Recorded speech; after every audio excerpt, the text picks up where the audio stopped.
এইখানেই নবী করিম সাল্লাল্লাহু আলাইহি সাল্লাম সিজদায় পড়ে আল্লাহর কাছে অনেক কান্নাকাটি করছিলেন, অনেক সাহায্য চাইছিলেন যে আপনি যদি সাহায্য না করেন কিভাবে ইসলাম প্রতিষ্ঠিত করব। আপনার সাহায্য দরকার, আপনি সাহায্য করেন, কারণ আমাদের মুসলমানের সংখ্যা অনেক কম, কাফেরদের সংখ্যা অনেক বেশি এবং অনেক কিছুই মুসলমানদের হাতে ছিল না, কাফেরদের হাতে সব কিছু ছিল। তো সেখানে আল্লাহ জিব্রাইল আলাইহিস সালামকে পাঠিয়ে বলেন যে আপনি ঘোষণা দেন যে আমি নিজেই সাহায্য করব।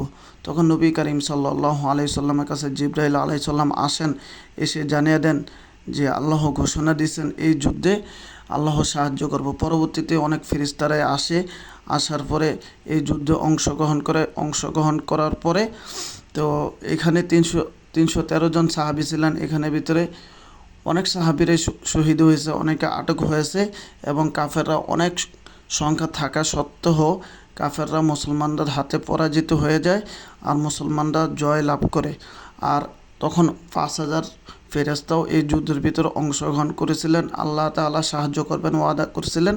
আর এখন সেই স্থানে একটি মসজিদ হয়েছে, মসজিদের নাম